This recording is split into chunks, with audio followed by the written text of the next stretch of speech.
So what's the purpose of letting it rest for a while? It's drying out, Mhm.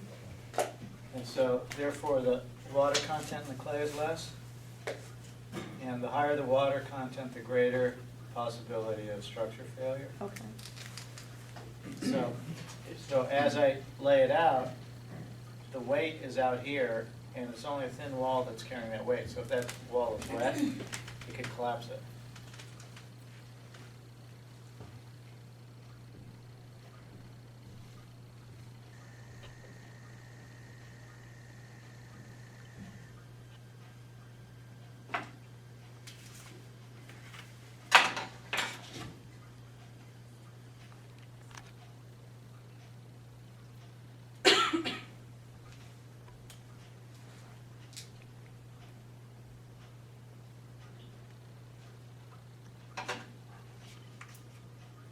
So you're gonna continue to move it out to the bottom, or you? Yeah.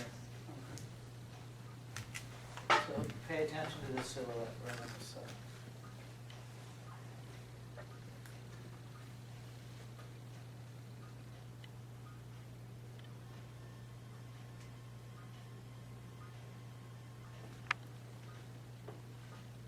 See how that's on the change?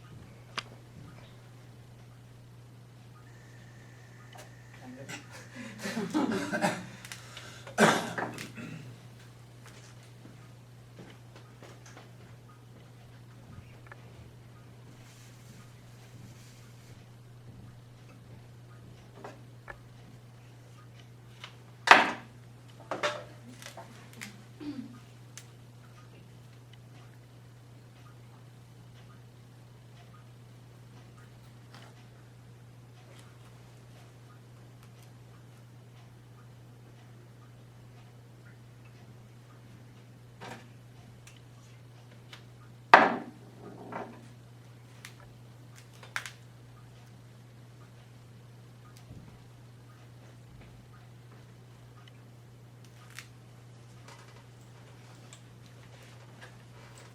So it's just getting a little more of a bulk. Do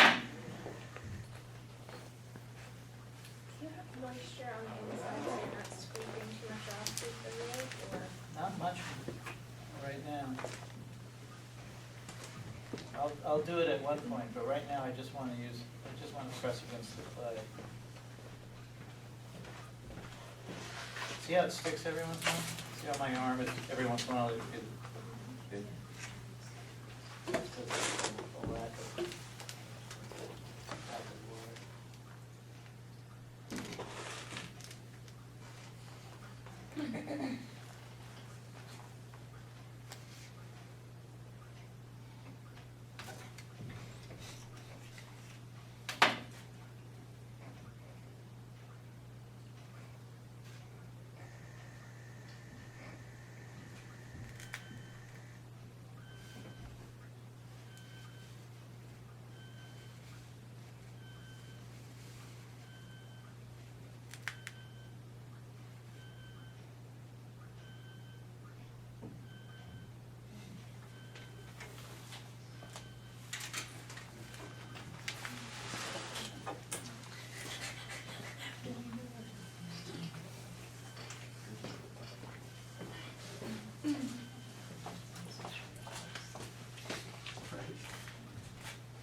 My left hand's just holding it around.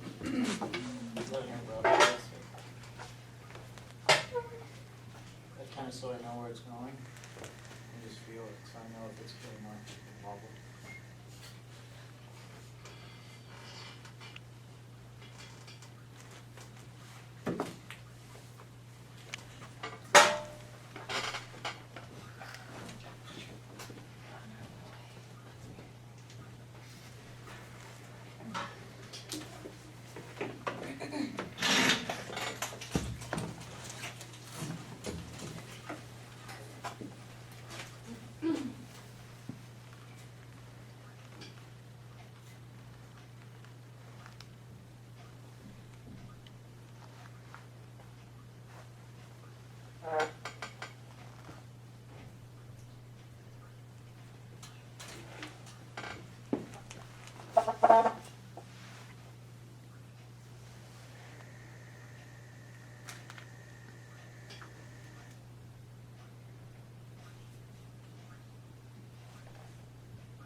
That came out a ways.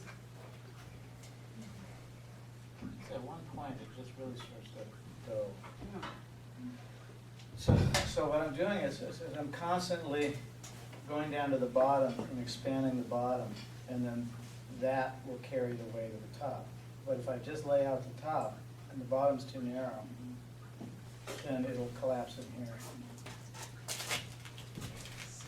That would be a beautiful piece just like that. Well, it's not done. When I throw these, everybody tells me to stop.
It's hard to talk when I'm doing this. That's okay. It's hard to breathe watching you doing it.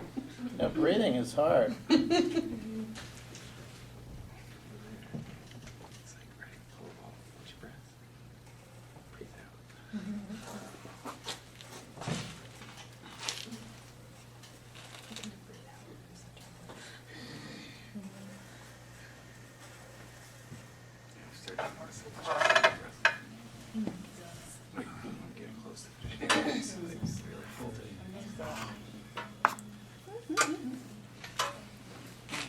Now I want to bring this bottom out just a hair.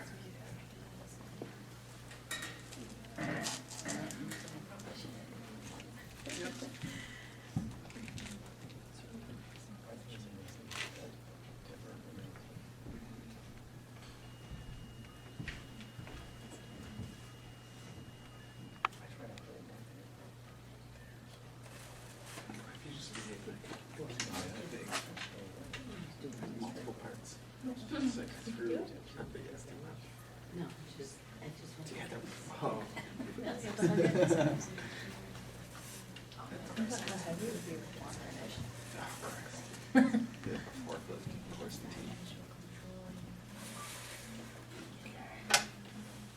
Okay, that's pretty good.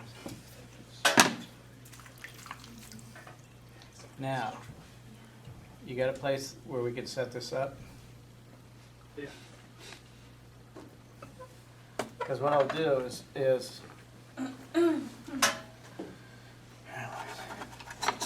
I'll,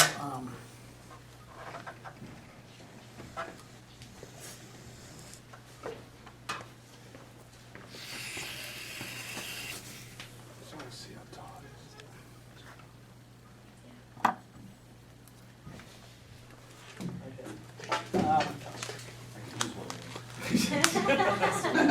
It's a dash.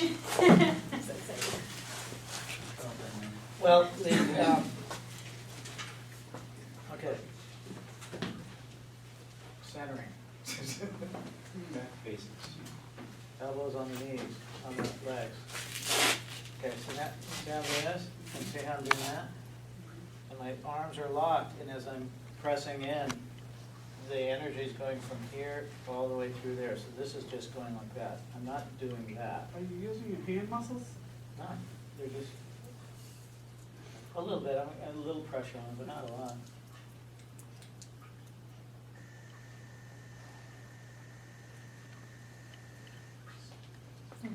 So as I'm pressing in, I'm just leaning in. See it? So it's just going like that. So all the thing is on the back.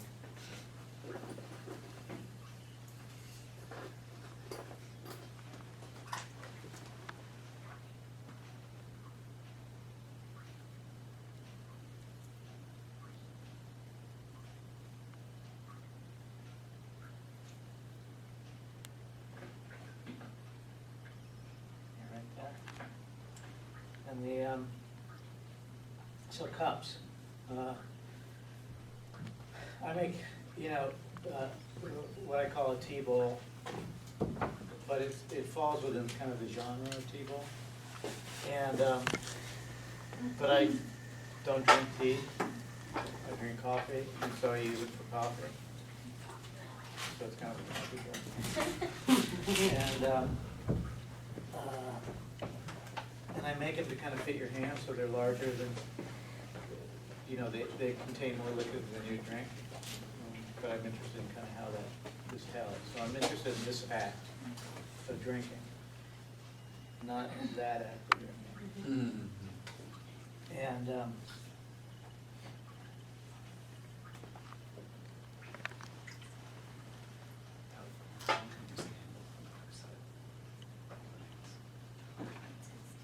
Is that about 5 pounds right here? no, it's like 2. I think the hardest thing about cups and tea bowls and, mugs, however you want to describe it, is getting the weight right and making it the right scale for what you want. Because all this stuff shrinks, and at this scale, when it shrinks 15%, it's a lot. So it looks right when it comes off the wheel and you get out of the kennel, the demi-tasse.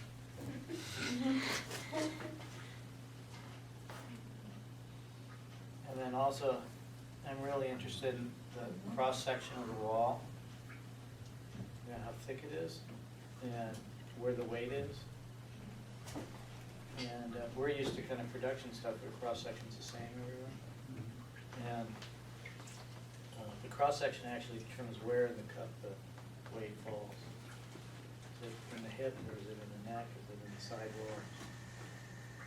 And your hand will feel that.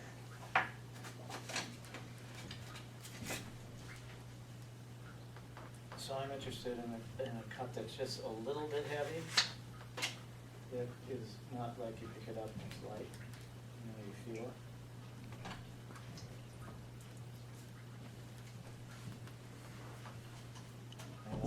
I want the weight lower in the form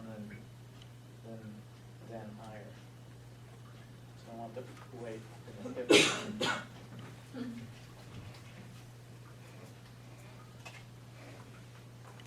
since I'm going to be trimming a lot,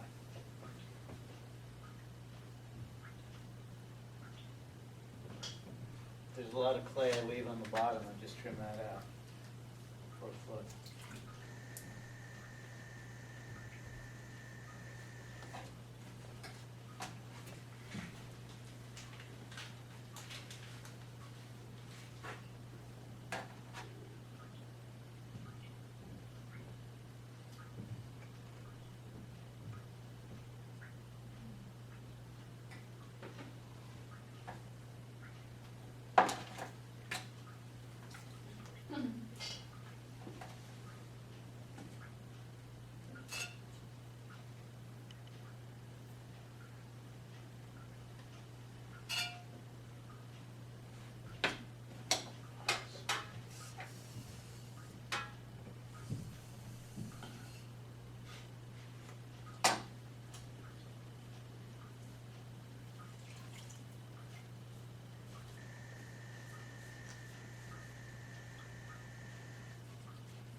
So do you have like a general rule of thumb for scaling things up so that they come out the right size when they come out of the kiln?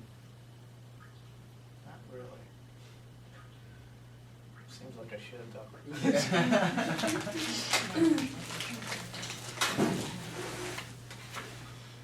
I mean, I'm kind of figuring out that 2 pounds of clay for my T-bowls is kind of the right amount. Whereas before I just kind of wedge up, I just roll out a coil and cut them, And now I'm kind of figuring what's the right amount for everyone.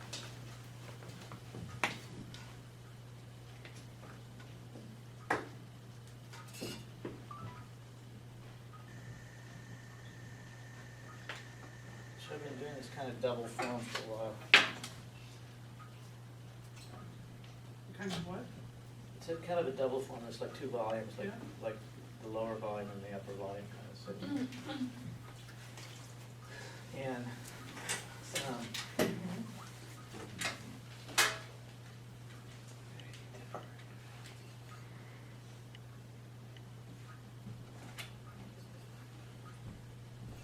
right down in here, this is all gonna be trimmed down low.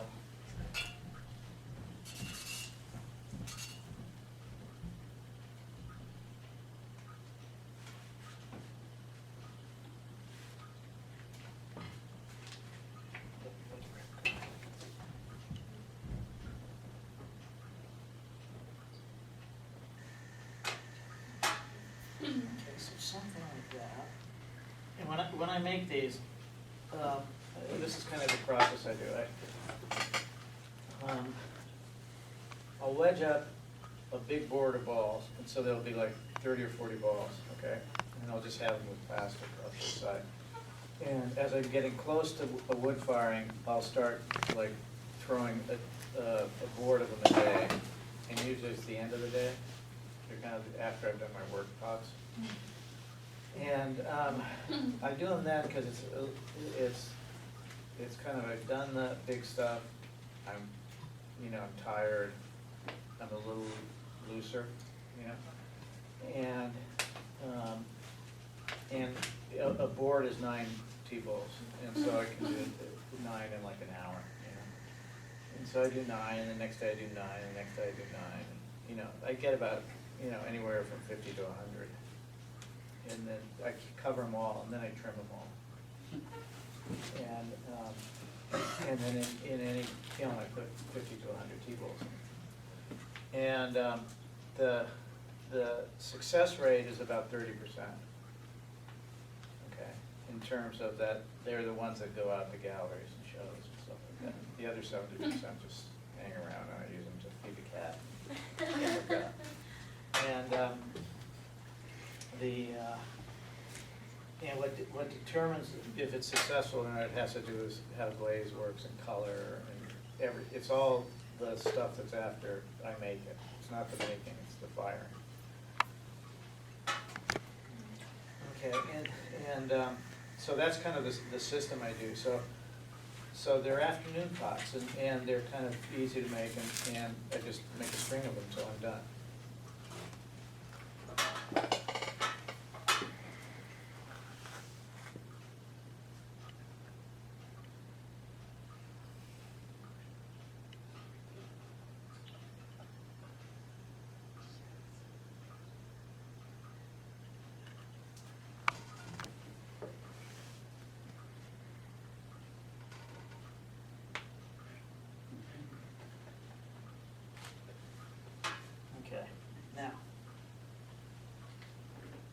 those little guys are handholds.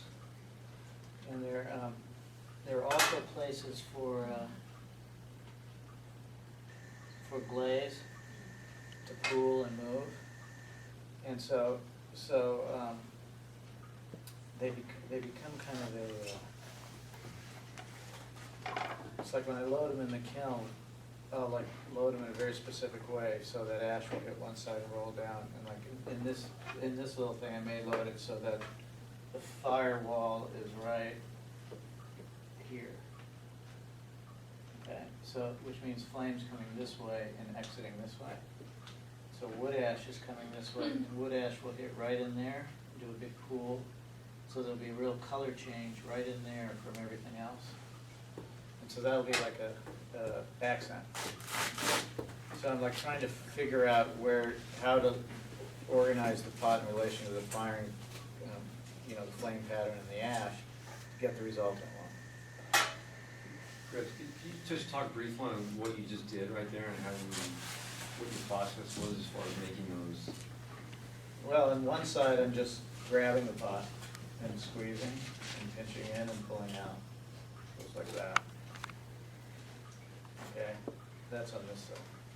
Can you show us how you visualize holding that? Because I can't see your hands fitting in this. Okay, well, that right there is a hold. Okay. Okay, and that is a hold, and that right there is a hold. Because there's all these little places for fingers to kind of rest. Okay. And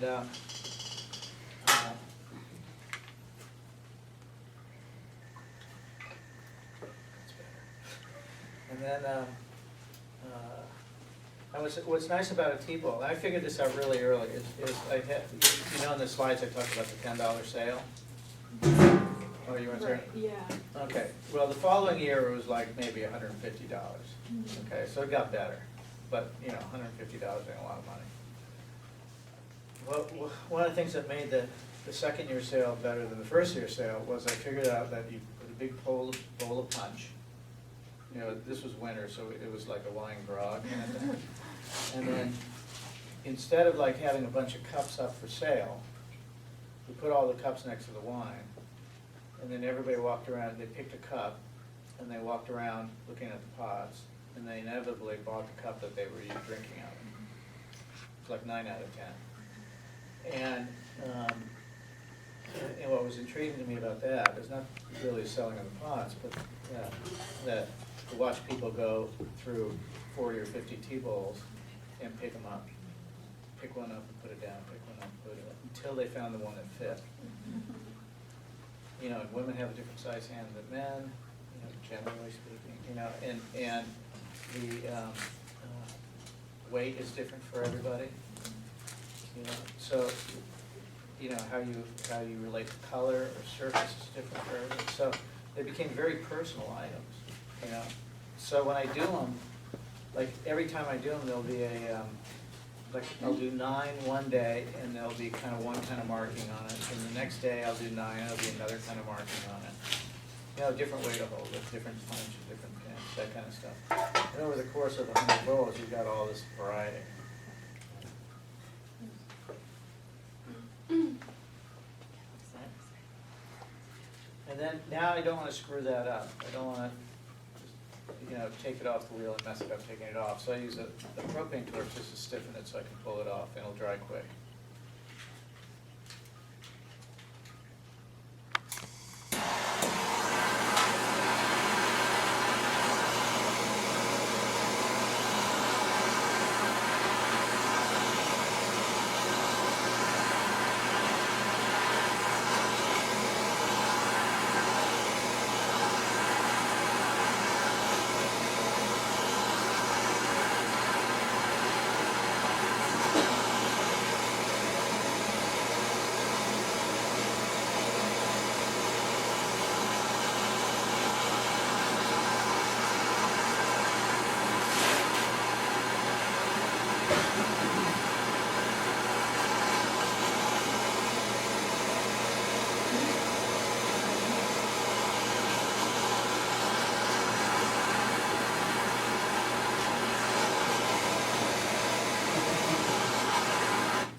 Can you hand me like a little board over there? Just one of those small ones. Perfect. Thank you very much.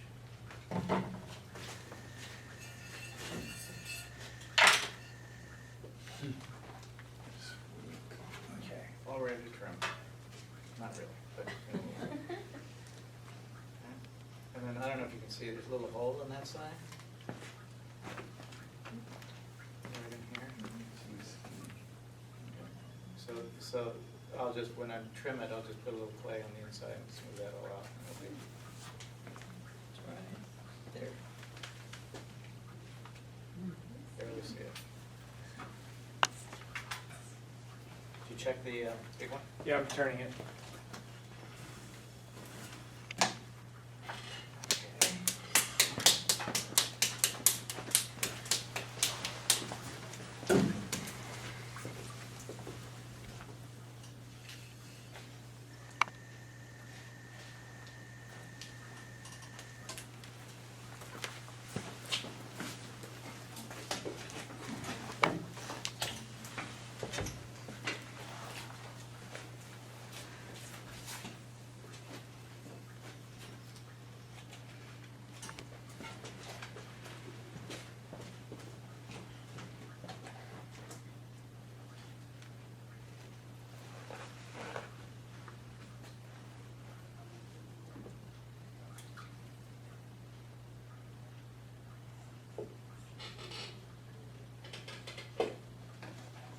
Okay, so this one I'm gonna do something just a little different.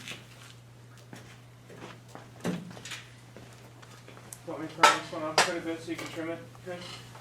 Pardon? Did you want to trim this one? Yeah, if I Okay. can.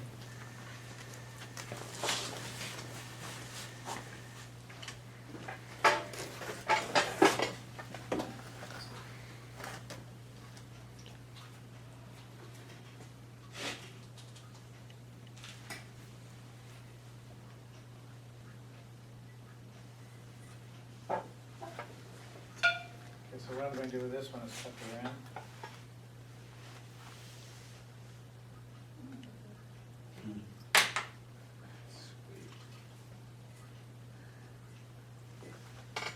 And reform it. And then what that's going to do is give a little more fluidity to the rim. So did you trim that one in a chuck? No, just on foam. I used to trim them on chucks, but I don't really like doing that.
'cause I don't want, it's for me personally, I don't want the chatter. You know, I want the sound of the rib to be the chatter. You know, I can't hear it. And, so in some way, it's like, the issue of time is really important, you know, this is really slow, it's methodical, it's repetitious, it's all, you know, it's like you're doing mantras, you know, repetition is a really interesting thing, you know, and how you get into that headspace of repetition. And most people, in most circumstances, repetition can be really boring. So how do you flip it past boring to kind of an intense connection to the act of what you're doing? And you know, the whole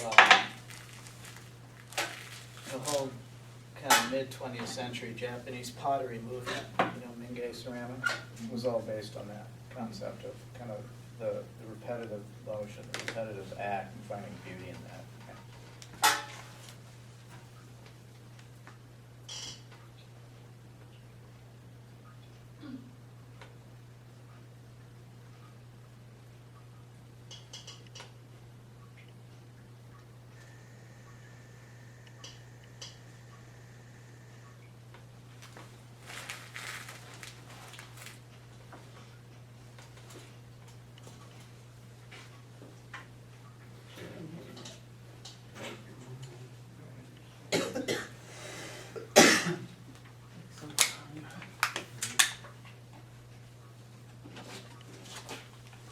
Chris, how would you define wabi-sabi then?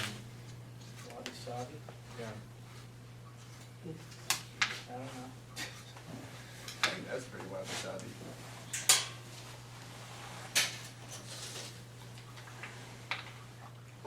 It's pretty zen to me. I mean, it's the stuff that looks effortless takes a lot of effort. You know what I mean? And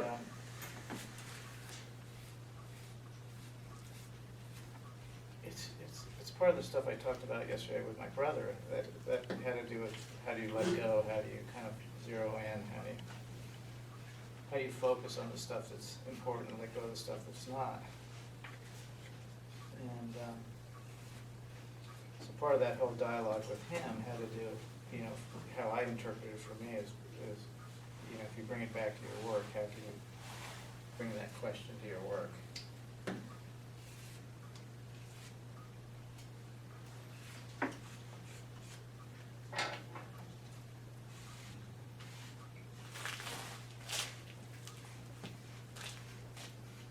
You know, one of the great myths of contemporary ceramics is that Pete Voulkos was kind of, would just kind of go at it, you know, that it was just totally like responsive in you know, in a very kind of non-thinking, non-analytical way. You know, abstract expressionist kind of movement, you know, that because the movements were very focused and extreme in many ways, with a lot of energy, people always thought they kind of came out of this place of being loose in kind of a way that is non-intellectual, you know, detached from kind of analytical thinking. Voulkos was incredibly analytical. And when he built his pieces, he was like a computer. It was just like firing away. And every mark had reason. I mean, the mark did not go on there if it didn't have reason.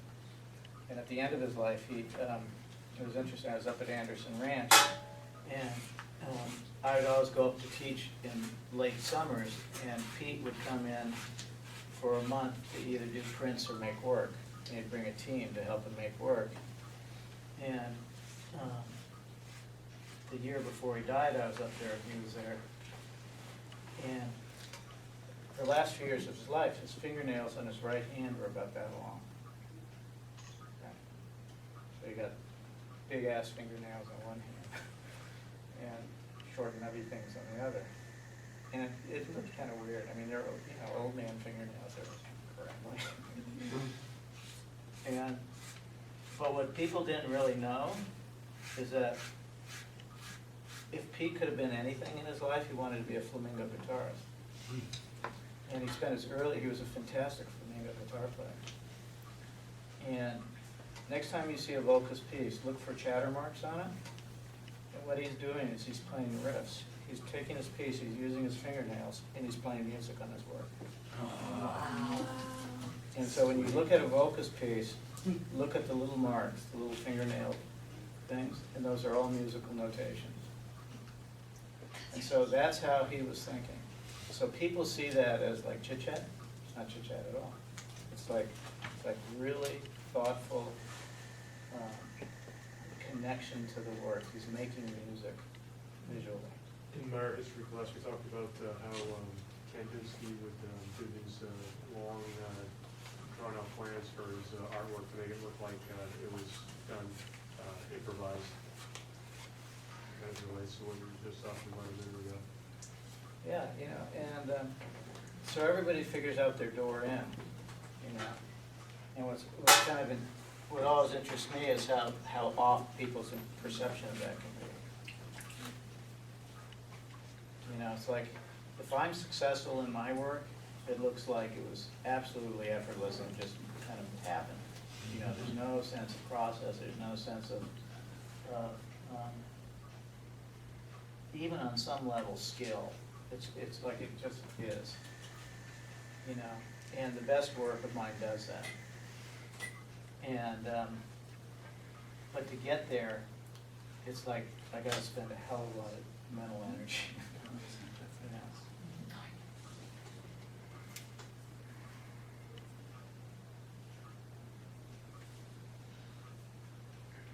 What do you think the key to being a successful artist and successful in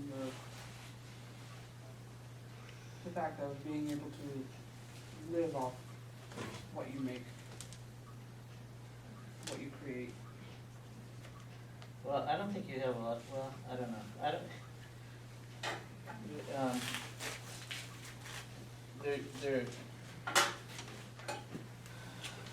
it's a hard one. No, well, the reason it's hard is because how you define success is kind of how you answer that question. Okay. And you could be a very successful artist and be selling your work and be making terrible art. It's not very good art. The whole world is full of that. Like Robert Cave, for example. Yeah. You know, so the, I think what's really hard to get across to young people, you know, kind of the younger generation, is that it's a, man, you gotta be in it, you know, and you gotta sacrifice, you just gotta, it's what you do, you know, in the successful artists, vocalists, artists, you just go through the list, that's what they all did in clay. You know, they're just there. They're with their work all the time. It screws up their families, it screws up their relationships. It's like, no, it's real. It's like, you know, it's like anybody who's like focused in one direction, it affects everything else. And I'm not trying to romanticize it, I'm just trying to say what's real. And, Sounds like you're obviously, saying they're dedicated. what? Sounds like you're saying that they're dedicated to the work. Yeah, they are. But it's like, when it comes to choice, the work tends to come first. You know, and that's the struggle. I mean, that's what everybody struggles with. Everybody I know struggles with it. How do you balance it? How do you have relationships? How do you have a family? How do you do all this stuff? And, but, you know, it's about choices. And, you know, here's an example of when I was teaching, a conversation I had with a student. Okay. The student comes to me, he's graduating BFA, and he's not going to graduate school, and he's making some pretty nice pieces. They're pots, but you know, he wants to be a potter. He wants to like set up a little studio someplace and make pots.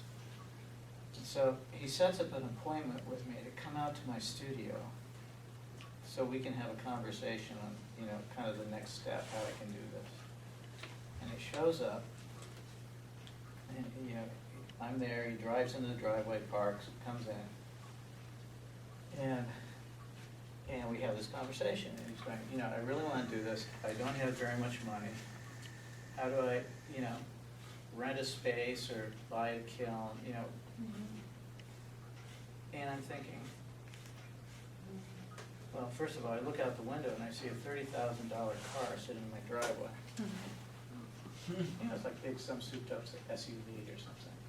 I go, sell that, buy a little shitty car, and you'll have like, what, $20,000, $25,000 in the bank? And take that money, rent a studio for 2 years, buy an electric kiln, buy a wheel, and go at it. And he looked at me as if I was insane. Okay.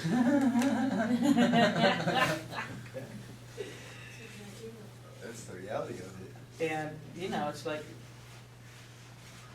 we all make choices, you know, so you have to figure out what your choices are. You know, I don't know how you become a successful artist, I really don't, but I think how you begin to do it is commit to what you're doing, commit to the belief that that's where you're gonna go. And then it's like, you know, then it's the stars, you know, it's like you meet the right person, you get in the right show, somebody sees your work, somebody believes in you, it's all the stuff that, no matter what you're doing. How do you get to be successful at anything? Perseverance. Big word I think of a lot. Gotta persevere. Dedicated, have a good work ethic. Chris, I think your pot's ready in there. Go and check it. Okay, why don't you just bring it in?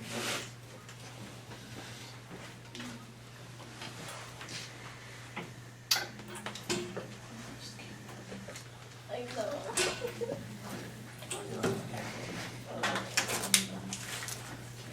You know, I mean, the thing is, what's important is you don't romanticize it all. And, you know, I talked to grad students when I was teaching, and kind of those first meetings you have when they first show up. you know, the first thing I'd say is, you know, like, the way I'm thinking of you right now is your first year medical students. Your first year students in medical school. That's what I expect out of you in terms of your commitment. Because everybody knows, you've seen enough movies to know what a first year medical student's life is like. You don't have to know somebody. And that's what it is, it's like you just have to, you know, commit that kind of time and energy to what you're doing.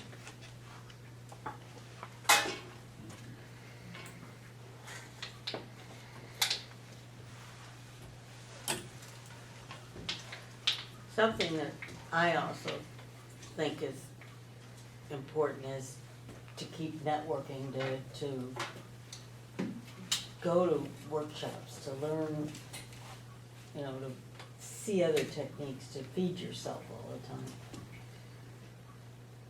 Well, you have to be curious in some way. You have to be obstinate, you have to be arrogant, you have to be all these things. I mean, you have to basically say, you know, on some level, it's like you'll hear all these voices, and you have to just say goodbye. It's my choice. And that's kind of a hard one.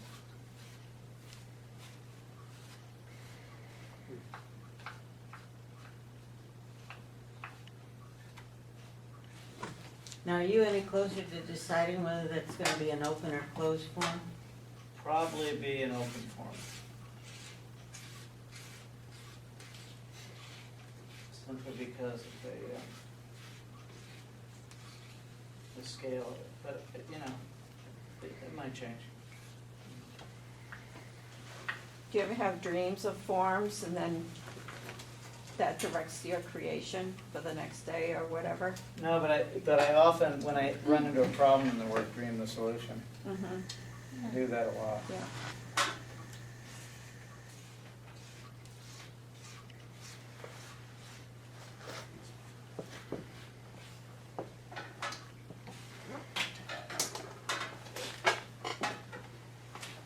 Ran out of quarters.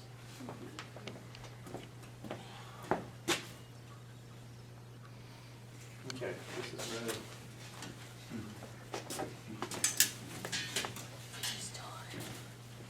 The time has come. This is the moment. Fear.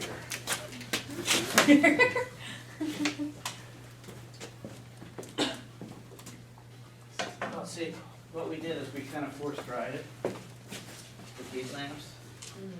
So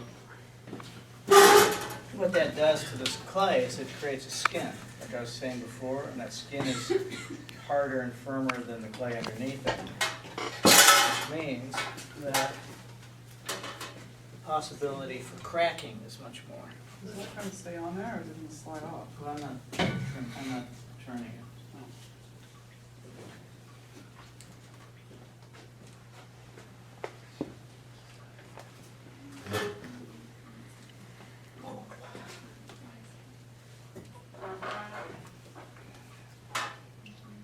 Actually, I'm going to turn it, but not so much.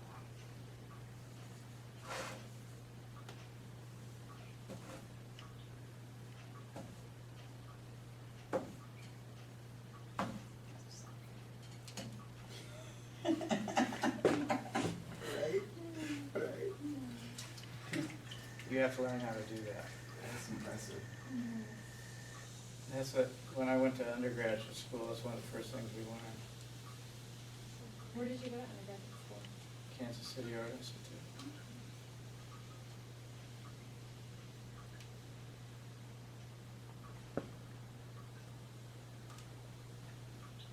So all I'm doing here is just kind of rehydrating.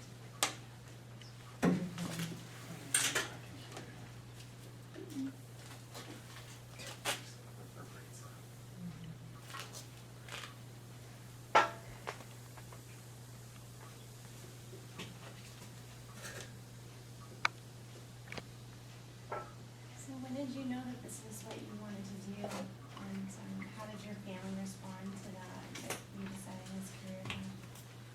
My parents were very involved with the arts, so they were cool. They were lucky. My dad was he had a giftware company. It was like a distributorship. They had a showroom and they represented like 30 different companies, you know. And so like if you're in the trade and you have a shop and you want stuff to fill your shop, where do you go to buy that stuff? You know, walk into any like store, it's full of crap, you know. Where does that come from? You know, that comes from buyers, and you go to showrooms and you say, I want a dozen of these and I want that, and you know. So he was one of those showrooms, and he had a couple of, he was part owner in a couple of ceramic factories in Southern California. So that's where I got my start in clay. But I kind of knew very early on, you know, I was like 19 when I be in clay. I wasn't sure how.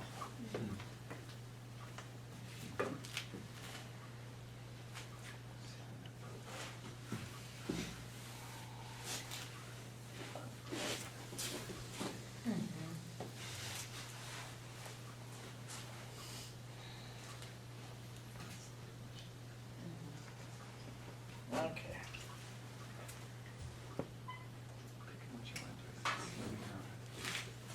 Okay, so this foot is a little thicker than it normally would be. It's just life. Life of doing a workshop. It's just the way it is.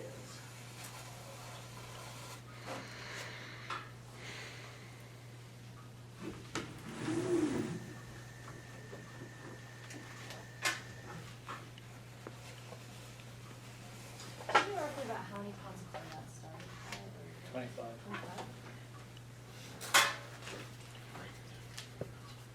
Okay, so this may slide along like this.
Looks like it's a lot of pressure on that.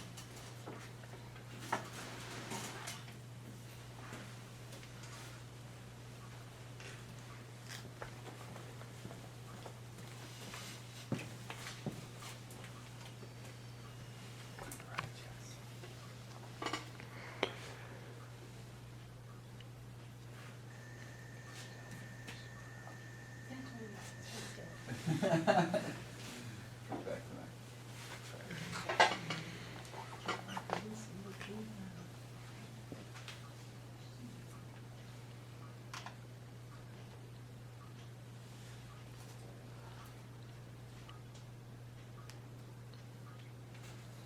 It's hard just to let a bowl be a bowl now. Well, they do work for salads.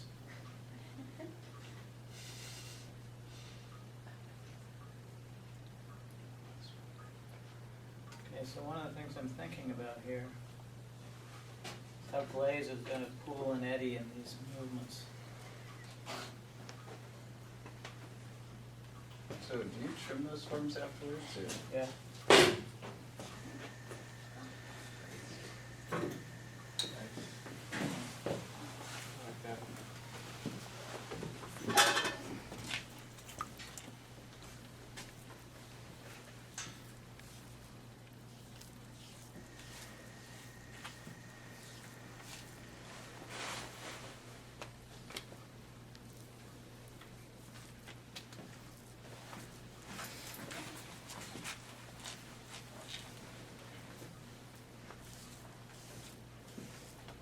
I know this goes without saying, but there's no way you could have done this until it was firmed up to the right Right. consistency. Yeah, it would just collapse on itself. Okay.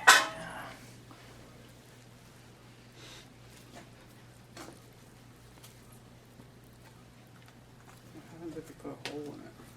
Hmm? What happens if you put a hole in it? You just patch it.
Now, you don't trim the bottom on the wheel like we would Yeah, think of doing. You do? yeah. How would you do that? Turn it upside down and trim it. Do you have like a bat big enough for that? Yeah. Well, how do you compensate for the unevenness of the top? What I do is I have pieces of foam rubber cut in different diameters. Okay.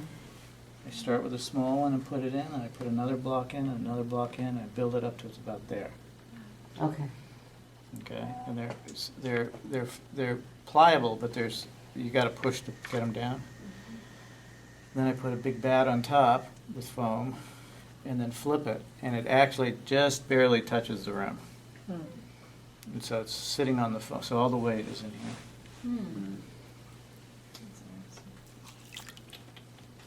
Tricks of the trade. Well, again, it's that thing of, okay, I have this problem, how do I solve it?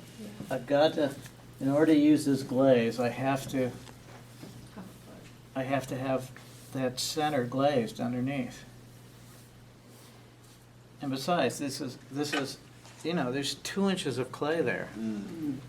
So this is gonna be like a big pain in the ass for firing, because it's that water's gotta move through the clay.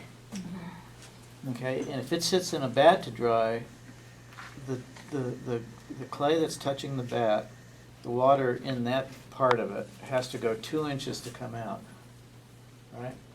It doesn't migrate down below because it's on plastic. So that's how you get cracks, water movement. So if I let this set up and then I turn it over and trim it, now I've taken away a lot of the clay, but I also now have the foot ring I need for the glaze. You see, so I had to figure out how to do it. So it's like, okay, where's all the pressure on the rim? Okay, how do I get the pressure off the rim? Da, da, da, da, da. And then you go through that exercise, and you can figure it out.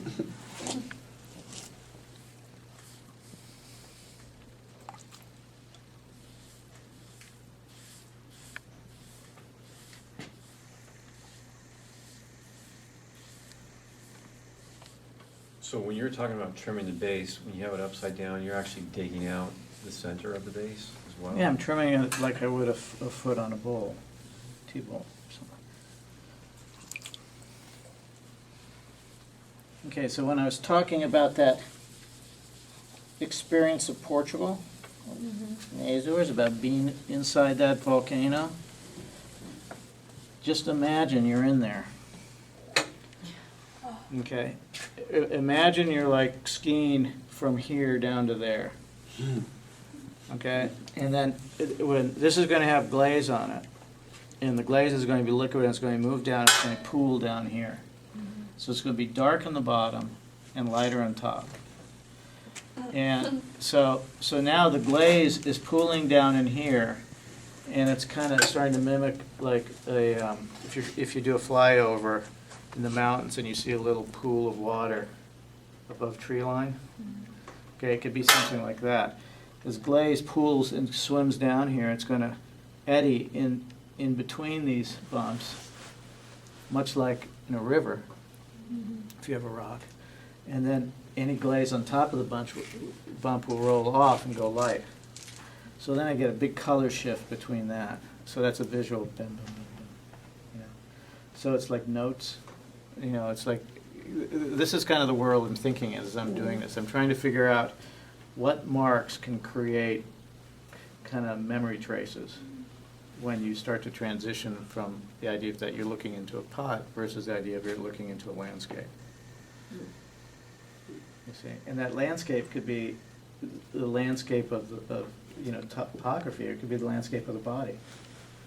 You know, so we all have these memories. I mean, how many of you have driven by and seen a wheat field, and the wheat's all blowing in the wind, and you see the topography underneath? And then how many of you have gone past the fact that that looks like wheat versus the fact that that may look like hair, or it may look like skin, like, you know, just things moving, you know what I mean?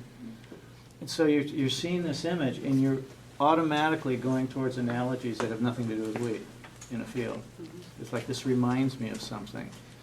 And in that moment, you find beauty. You find entrance into an experience. So I'm trying to create these scenarios where people can find their own memory traces and find entrance into something that's not about a bowl. You know, and when it works, it's quite profound. You know, and all I can do is set it up. I can't make it happen.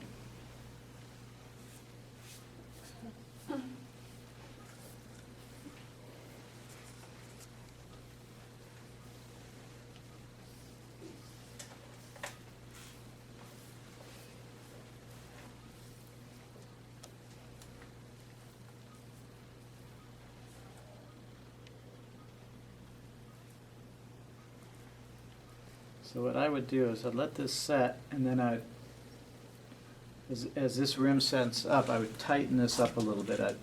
This is still a little floppy, so it's not holding exactly where I want it to be. So I'd wait till it sets a bit, and then just kind of tighten it. And it'll freeze when I do that, but it needs a little air on it.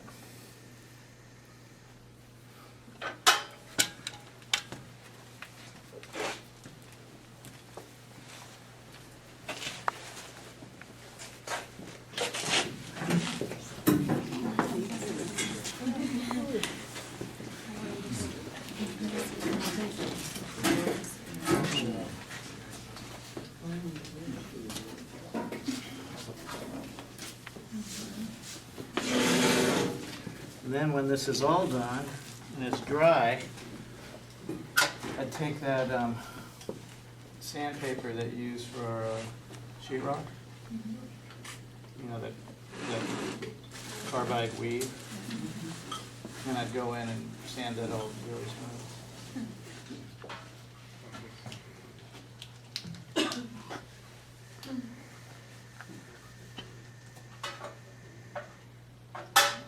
That worked.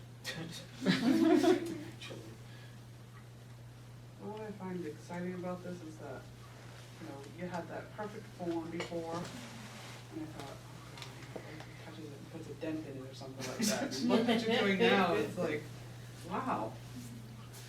There's That's dents great. and there's dents. Yeah. And it looks cool. Yeah.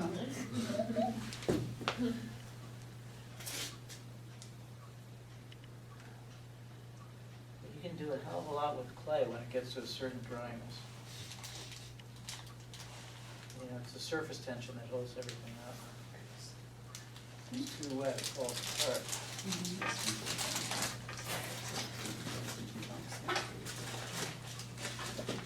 Okay, so as I'm turning around, I'm looking at the contour of the pot itself. So I'm just kind of rubbing out spots to give a little more bulge in certain areas.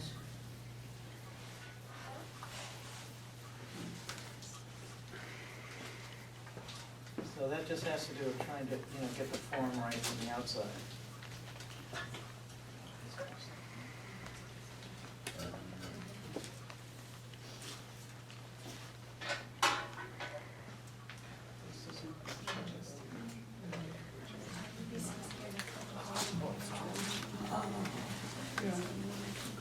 Well, the thing is, when you poke a hole in it, which they do a lot, you just let them set up. You don't patch it now. You wait 2 hours. And then everything, like, usually it's something like that. Like those divots.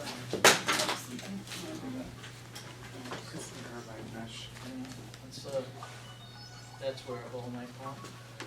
So I just wait, and then I put a piece of clay in there, just smooth it all in. We'll go back on the outside and smooth it all in there. It's invisible. Do you ever use any other forms to like, help create, like, say these inventions on the side, like, would you lean a stick or like a dowel rod or something to kind of create, another effect? Yeah, I mean, you could, but I don't.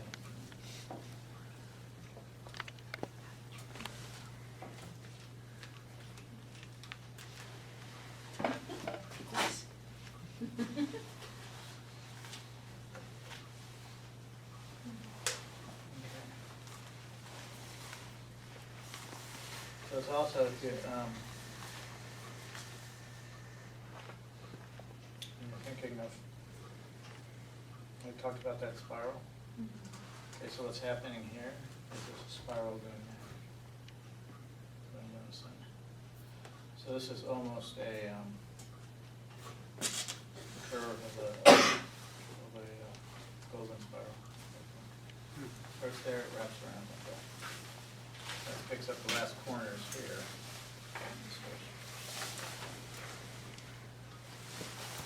And then we're also playing numbers, so it's 2s and 4s. There's 2 indents on the inside, there's 4 bumps and 2. So it's kind of like playing musical notes against each other. Okay, that's a good one.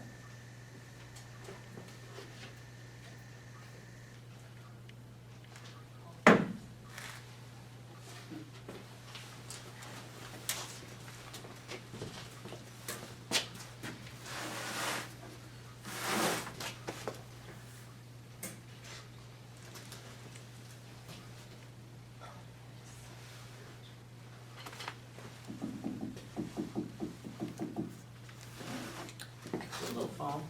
Do you have any of that foam you were talking about? No, it's all at my home, Um, but I do have a little phone. just a little something. I don't know if this is gonna be ideal for you though. Anything smaller? Uh-uh.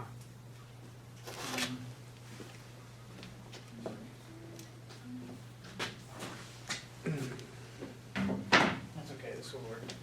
I will send you some of that though, Chris. I'd love to get some.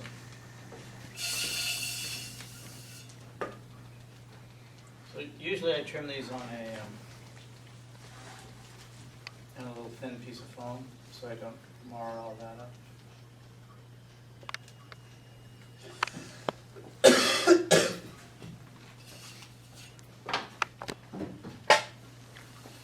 Why is that foam too thick?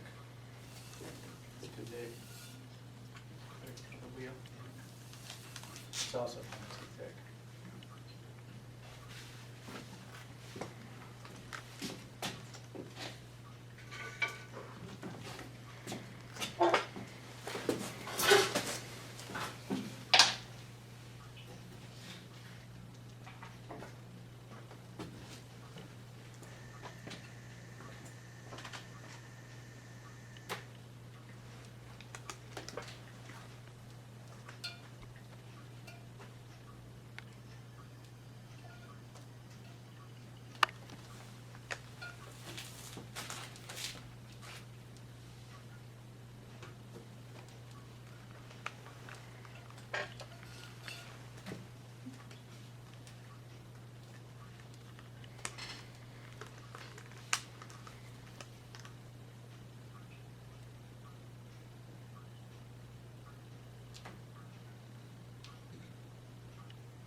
Do you have a preference in trim tools, Chris?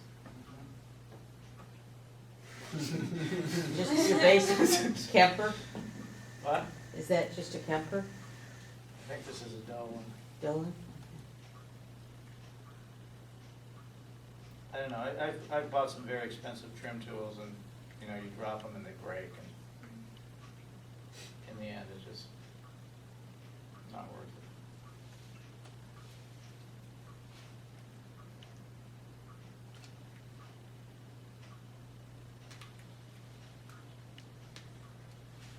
If I could find a job where I could do that all day long, I would do it.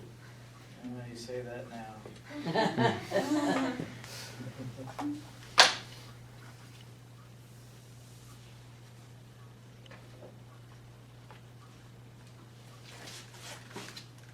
And can you get away without like putting like, I usually make sure I put like clay around the base to kind of hold it in like, can you see how that's usually there's foam or because the clay's soft or?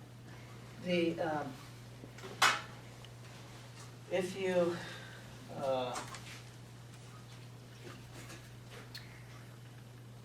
if you put a little water on the wheel head, and put the piece down, the water will create a suction and hold the piece.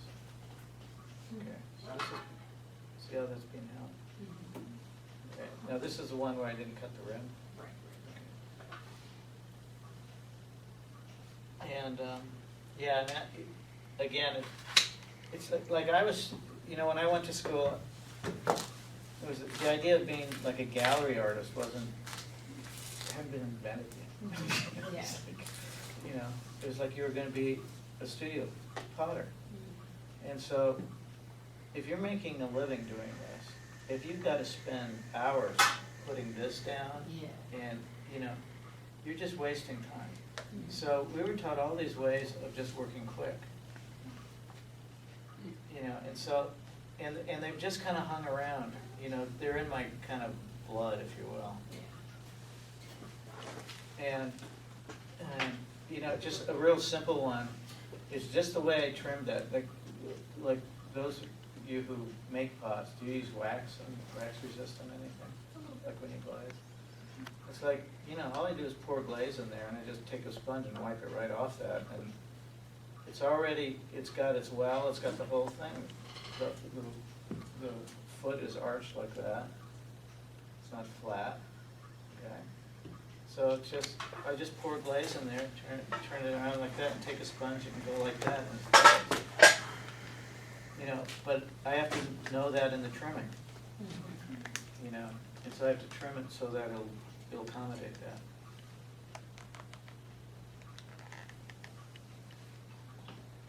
You know, so there's little things you can do to kind of help promote those types of decisions.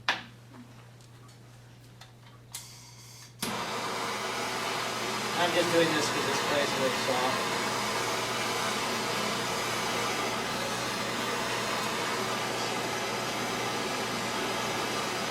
And I don't want to mar that foot too much when I turn it over. Okay, see how that just kind of popped a little bit?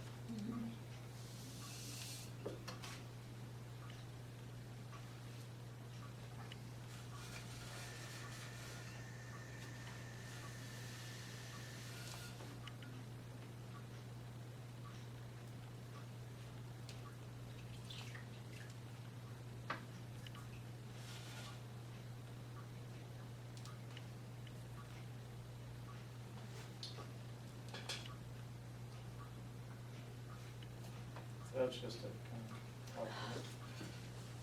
This one had a little. Open the hole. Yeah.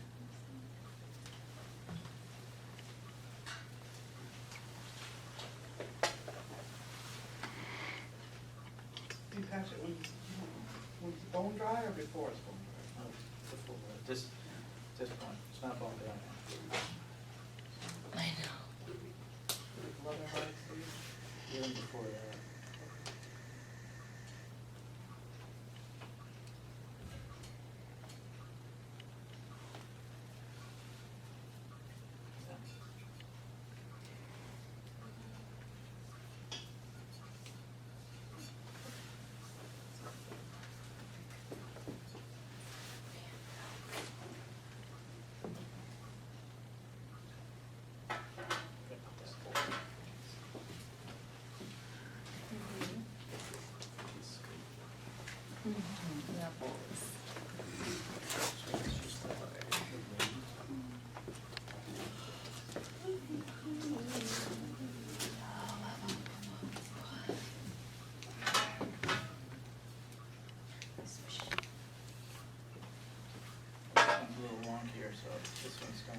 won't stick.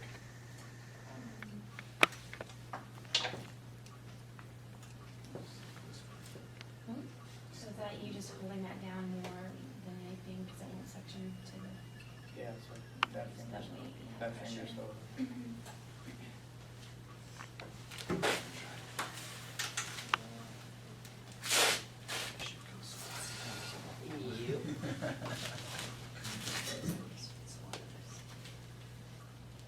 Another thing with that process, he's not going full speed either, so you don't wanna, put the pedal to the metal. Yeah, trimming should be relaxing. I noticed even when you were pulling, you were going, at a very slow speed. A very reasonable speed. Yeah. Kinda like when he drives around the corner. I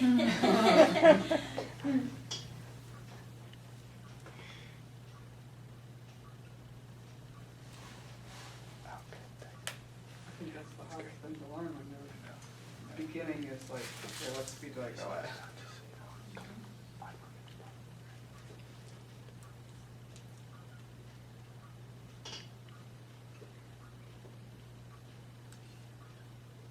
You notice your head sometimes moves in a circular motion.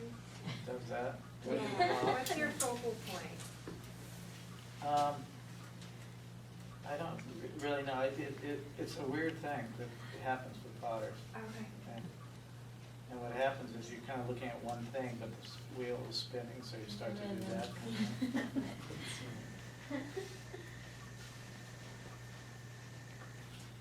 Okay, now, here's another little thing I think about, is like these are going in the wood kiln, and glaze moves, and you have a lot of heat and everything, so I give myself a foot that's nice and wide,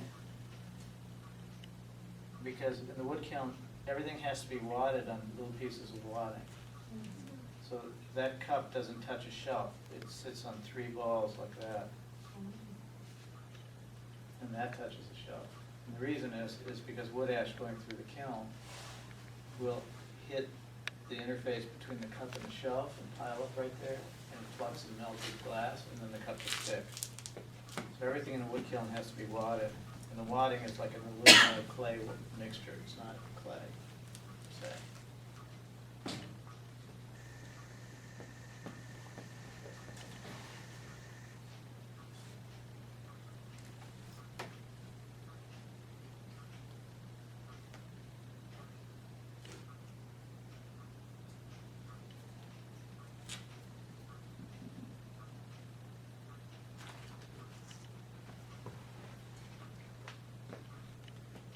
After a while, when you do that, you can tell how thin that is, or thick that is based on the sound.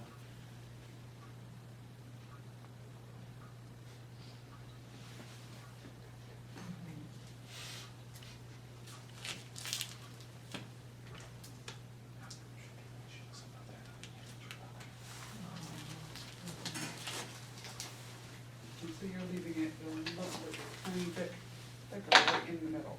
Yeah. The reason is that when I glaze that, I don't want the wall thickness to be a lot different than the rest of the wall top. So I don't want the bottom to be real thin and the rest of the top much thicker. Because then you have all these differentials, cross-section differentials, which can cause problems with glaze cracking and stuff. And also, I want the insides of the pieces to be nice. So if that gets too thin, what happens? You get a little bump in there.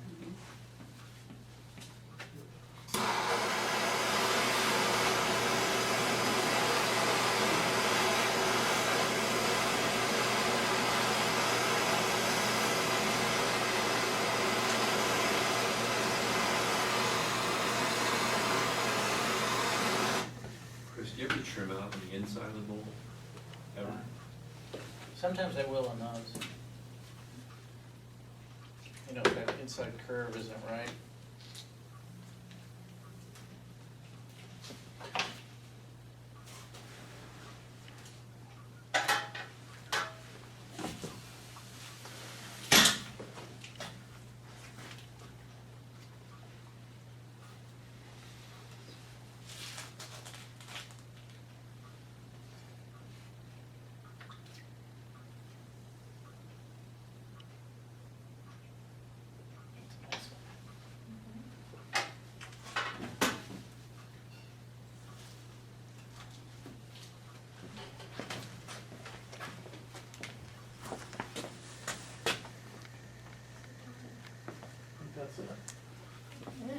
Thank you.